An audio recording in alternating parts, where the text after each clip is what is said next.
Welcome back. It's your favorite man, Mysterious Funny. It's almost midnight, the best time to tell a scary story. As you faithful followers know, my usual content has something to do with cryptids. But today, we're shifting gears and heading into the paranormal, specifically the Shadow Man. So buckle up, shut up, get your popcorn, and let's dive in. Paranormal World, Part 1. The Shadow People. What are they? Who are they? And who is the notorious HATMAN? The Shadow People. Black, ghastly, humanoid figures, only able to be seen within the peripheral of your vision. As to anything in this world, there are many theories as to what the Shadow People might be. Some think they might be demonic, others think they might be lost souls or interdimensional travelers, and others think they're clearly just hallucinations.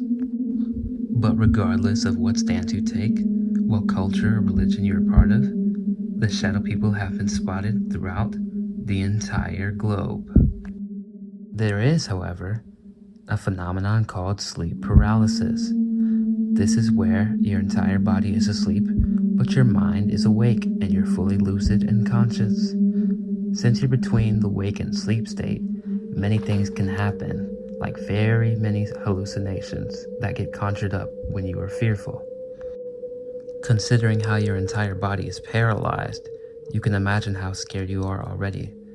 Now just try to imagine a 6-foot-tall shadow entity at your bedside, or perhaps in the doorway, or perhaps even on top of you. Because many people have reported that exact thing. And in rare cases, these shadow people will get aggressive and try and choke you and kill you while you're paralyzed. Now it's time to go into a real life example. So once again, grab your popcorn, shut up and buckle up, because we're going for a scary ride.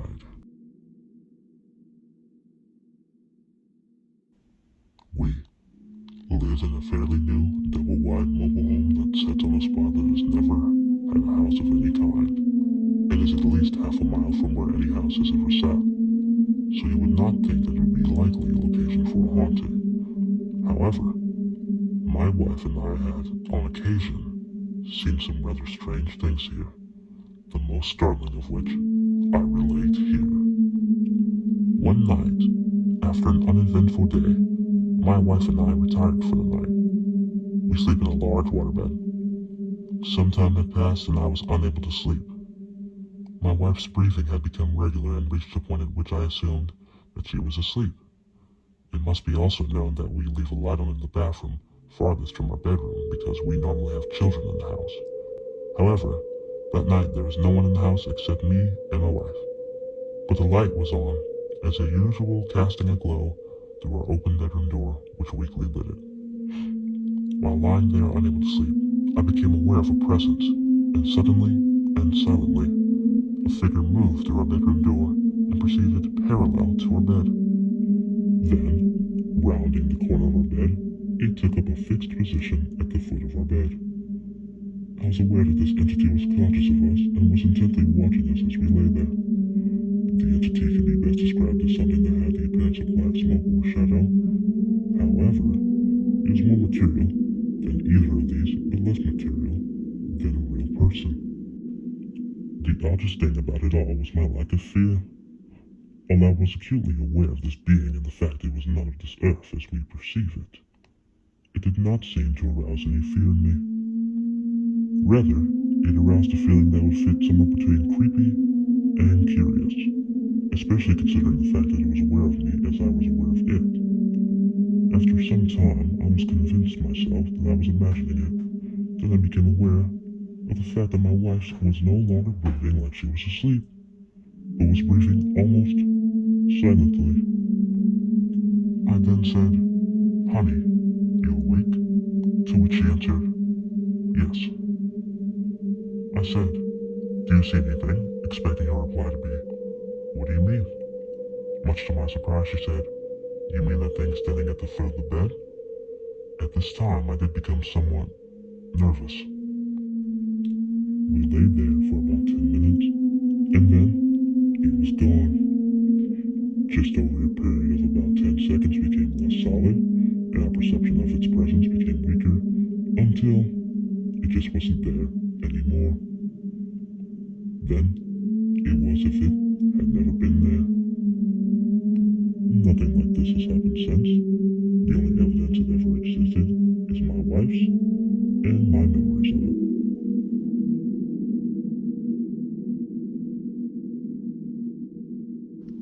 In the years 2004 to 2006, I lived in Seattle in a rental house with two other friends of mine and my fiancé as well. We'll call them Christopher, John, and Samantha. We were all pretty rowdy, had parties often because we were local DJs, but we also worked good jobs as banquet servers and construction workers respectively. After living in this house for about a year, we started to experience something strange, and eventually all of the roomies confirmed reports of a haunting in the house. I first noticed the shadow entity after meditating in the garage, which was disconnected from the house and about 10 feet from the back door. I was meditating and felt a presence which made the hair stand on my arms.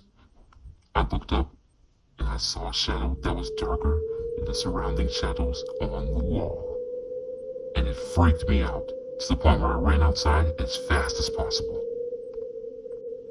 I told no one what I saw that night and let it go, thinking it was a weird sleep-deprived hallucination. A few days passed and I started to notice scratching in the walls in my bedroom and what sounded like stomping upstairs in the attic. This was a one-story house built in the mid-1970s, I believe. I'm pretty level-headed, so I figured it was a raccoon or rats moving in. I had a slight feeling that whatever I saw in the garage was not in my house too, but still, kept quiet about it. Flash forward another few days and things got really bizarre. The knocking got louder, day and night, but mostly when someone was around to hear it. And it wasn't localized to just me and my own experience with it. My roommates as well complained of weird noises in their rooms, like clapping in the air around them, like if you were standing there alone and someone clapped their hands right next to your ears. Jokingly, we started saying that there might be a ghost in the house, while still suspending belief in it. One night I was sitting on the couch reading, and out of the corner of my eye, I caught something walk by about 10 feet away. No one else was home that day. My roommate, Christopher, was just heading off to sleep one evening as my fiancée, Samantha, and I were in the other room. Samantha and I began hearing scratching and a light knock at the walls by our heads while we laid there.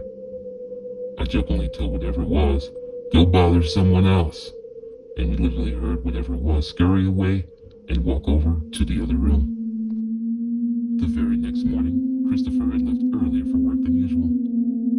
Later in the day, he asked if I heard anything last night. I told him no, nervously. He said as he was preparing to sleep that night, he locked his bedroom door and started to doze off. While almost asleep, he hears the door open and the sound of breathing coming right for him. The breathing came closer and louder toward his ear. He ran out the house screaming. He moved out a week later and another friend, Josh, took his place.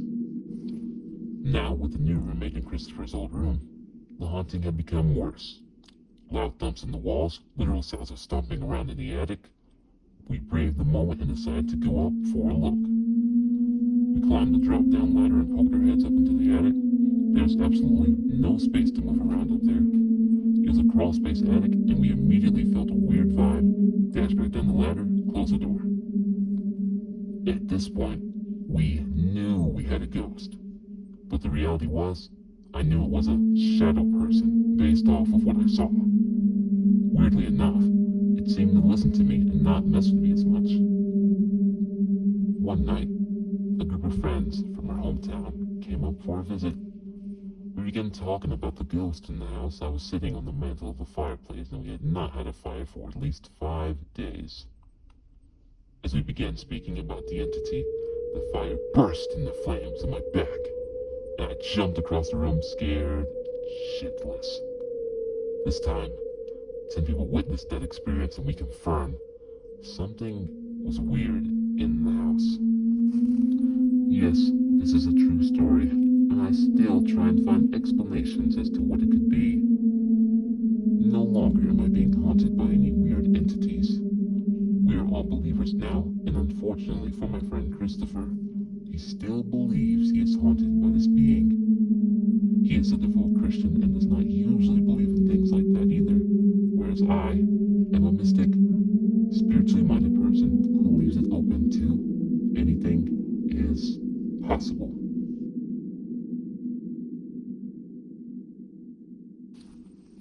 One night, about a year ago, close to 1:30 a.m. or so in the morning, I went upstairs to check on my child who was sick at the time, for I wanted to make sure the fever would not come back. When I went to his room, I could see dark figures that looked like shadows moving from the corner of my eye. As soon as I continued to see them, I finally decided to get near the window to take an even closer look. As I did that, I realized there was a group of about 20 to 25 dark shadow-like ghost figures. I could not believe my eyes. So with my hands, I kept rubbing them, looking again and again and again to make sure that what I was seeing was real. The gathering appeared to be like any normal gathering of normal living humans. The difference here was that these were all dark, shadow-like ghosts that carried themselves as normal humans. Then at one point, as I continued to open my eyes wide and still questioning, what the heck is going on? What are they? And what are they doing? Suddenly, as I was still standing, almost frozen in shock right by the window, one of them turns around and looks directly at me from the patio. That's where they were all hanging out. When he looked at me and realized that I realized he existed, he turned around and immediately told the others that I'm by the window and able to see them. One by one, they started turning towards the window. They'd look at me first, a couple of them, then a few more, then a few more, and then suddenly, all of them. They became confused and appeared irritated at the fact that I was able to see them. Shortly after, I could hear what sounded like a minor argument among them. There were mainly whispers all around. Then as they finished up with their brief conversation, they all jump up onto the roof of the house nearest to them and fly up into the dark sky, disappearing rather quickly. First a couple, then a few more, and so on. This all took place within a matter of a few minutes. To this day, I am yet to make any sense of that. I still wonder from time to time what kind of shadow people or ghosts they were, why so many, and what were they doing. I have so many questions. It was definitely a very interesting experience for sure. 3 amazing stories. And now it's time for your eyes to pop out of your head, because we're talking about the HATMAN. 6 to 10 feet tall, he's got it all. All black, trench coat, nice hat. That's the HATMAN.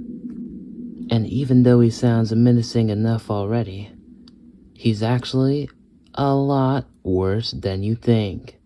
So bad, in fact, that many regard him to be pure Evil. That's right. In fact, he might be on par on whoever ate the last slice of pizza! Well, chances are the HATMAN is only one entity. Around the globe, his appearance varies. Sometimes he's 6 feet tall, other times he's 10. His eyes might be a bright red or deep pool of darkness, and some people claim he carries a golden pocket watch, or is mist-like rather than a solid figure. But everyone insists he's wearing a trench coat like a jacket, and wearing a very noticeable wide-brimmed hat. Most accounts, he's eerily quiet. He doesn't touch you, try to attack you, or sit on your chest like all other sleep paralysis demons. He often just stands in the corner of the room, watching you. Sometimes he might hover over your chest and examine you, but never actually interacting or attacking you. So, what does Mr. Wide-Brimmed and Fancy have in store for us? Unfortunately, nothing good. In fact, many say the HATMAN is a bad omen, and there have been reports of bad things happening not long after encountering the HATMAN. And without that in mind, let's not forget the level of fear he instills in people is astronomical. Now, without further ado, let's look at some real-life encounters with the notorious HATMAN. When I was 11, I was in my room at night. My older sister, who was 15 at the time, was asleep downstairs. I was on my phone just watching something when I saw a tall, shadowy figure in front of the couch in my room. I looked at it, seeing the figure with the top hat on. It looked like a man, and it was just staring at me. It doesn't move or anything. It doesn't talk. It just stares at me. I told my mom, but all she said was that it watches over me, which I don't believe, since the man, or it, always watches me. I don't really believe it is a good spirit. After that night, I've been seeing the man every night. I only see him when all the lights are off. He never moves, just stares at me. I've gotten used to it now. I don't feel scared by him anymore. Sometimes, he doesn't show up and it makes me feel unsafe since he watches me. I feel like other spirits are staring at me when the tall hat man is gone. I think he's gonna come to my room tonight. When I was a teenager, I saw him twice. I should preface this by saying I've seen people aside from the HATMAN who aren't there randomly throughout my life since I was a child, but I haven't been diagnosed with any psychiatric issues. Both times I saw him at my cousin's house. Once, when I was going upstairs past the window to the back porch, I saw him standing on the patio in bright midday light. He looked like a cardboard cutout, almost how. I saw Grandpapa out there smoking a cigarette, but when I asked about it later, Grandfather told me he had been alone the entire afternoon. The second time, my cousin and I were sharing a bed because I was staying over and didn't want to take the couch. She was a blanket hog though, and about 3 a.m. I saw Grandpapa out there smoking a cigarette, but when I asked about it later, Grandfather told me he had been alone the entire afternoon. The second time, my cousin and I were sharing a bed because I was staying over and didn't want to take the couch. She was a big blanket hog though, and around 3 a.m. I woke up, tired of her hogging, and sat up partially in bed. My cousin, for God knows what reason, had a mirror set up to reflect the bottom half of the bed and the window behind it. As I sat up, I saw a man in a hat silhouetted against the streetlight coming in through the window. He shook his head at me like he knew I was trying to leave. I didn't get a sense of malice from it, so I laid back down and did my best to fall back asleep. The other day, I saw a black shadow man with a hat standing in my living room. He was very scary, and I only saw him for just a moment, after which I jumped over my boyfriend into bed. This isn't my first sighting of shadow people. I started feeling watched when I moved into my apartment almost 5 years ago. This has gradually become more and more intense. At first I didn't see anyone, but things would go missing and move by themselves. Then, it started to feel like someone was touching me, mostly on my back. Now, it literally feels freezing cold all around me when whatever this thing comes around. Then, I began to notice shadows, moving first in the corner of my eyes, but now, sometimes I can literally see it moving for longer and longer periods of time. Now that you've gotten some alternative perspectives, what do you make of the HATMAN? Is he an all-evil demonic entity that terrorizes people as they sleep? Is he a lost soul or supernatural, interdimensional traveler? Or is he just a collective conjuring of the human psyche? You be the judge. Now, it's time for the best part of the video. I am about to show you authentic photos of alleged shadow people.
Thanks for watching, and we'll catch you next time on Mysterious Funny.